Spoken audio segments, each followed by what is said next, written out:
Halo teman-teman, Assalamualaikum. Hai, selamat pagi. Kembali lagi bersama Mr. Farid di waktunya pembiasan ibadah dan pendidikan agama Islam.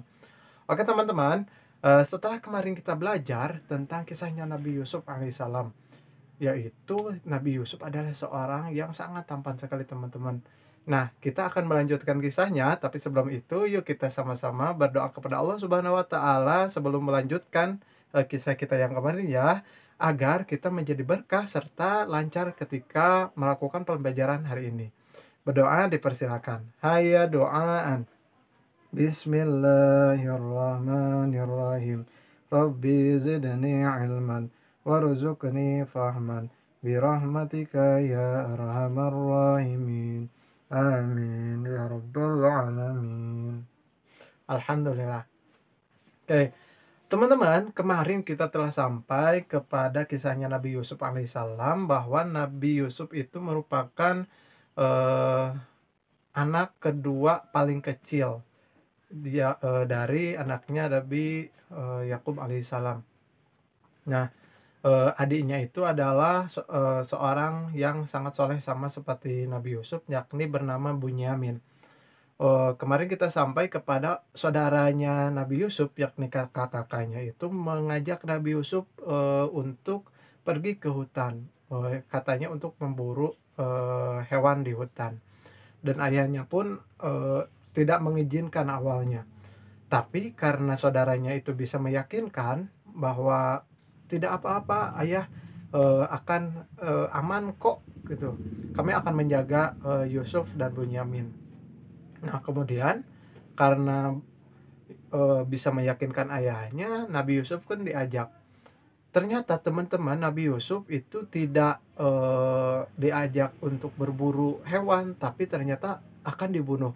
Tetapi ketika akan dibunuh, eee, salah seorang saudaranya itu kasihan dan memberi solusi agar jangan dibunuh, kita buang saja di sumur, agar ditemukan seorang pedagang dan bisa dijual untuk dijadikan budak katanya.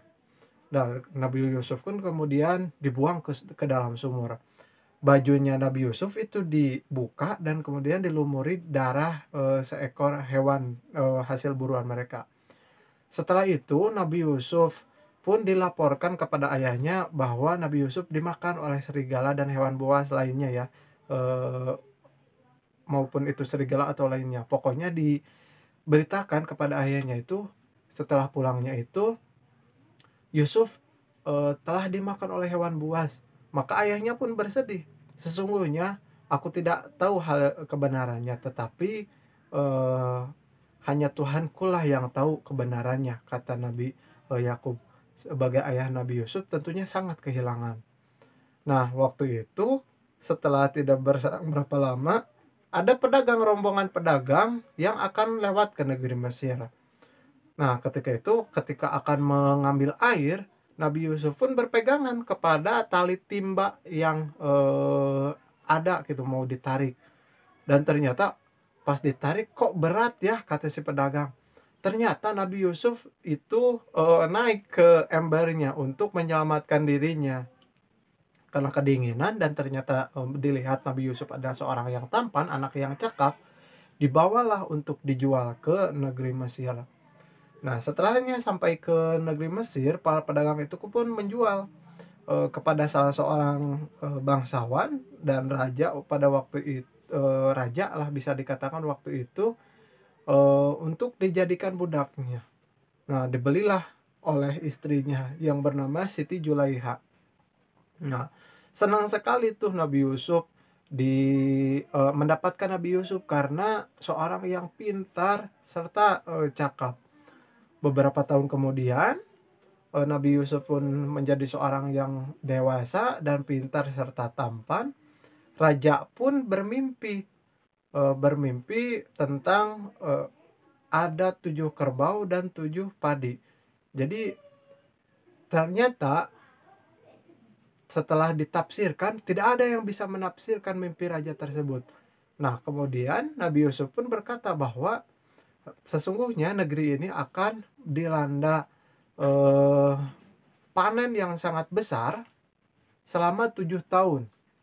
Dan kemudian setelah panen besar-besaran selama 7 tahun, itu paceklik berkepanjangan selama 7 tahun. Maka Nabi Yusuf menyarankan ketika panen itu sangat banyak, itu disimpan sampai beribu-ribu gudang, bahan pemakanan pokoknya.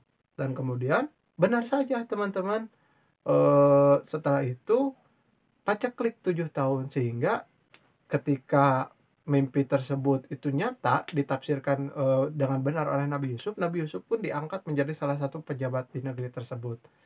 Nah, teman-teman, di part ini mungkin sampai di sini dulu, karena terlalu panjang videonya. Nanti Mister akan buat part ketiganya di esok hari ya teman-teman. Tetap jaga kesehatan. Oh iya, untuk challenge hari ini silakan teman-teman seperti biasanya catat 5 poin yang bisa teman-teman dapatkan dari kisah yang Mister sampaikan di video ini. Tetap jaga kesehatan. Wallahu muwaffiq ila aqwamit thoriq. Assalamualaikum.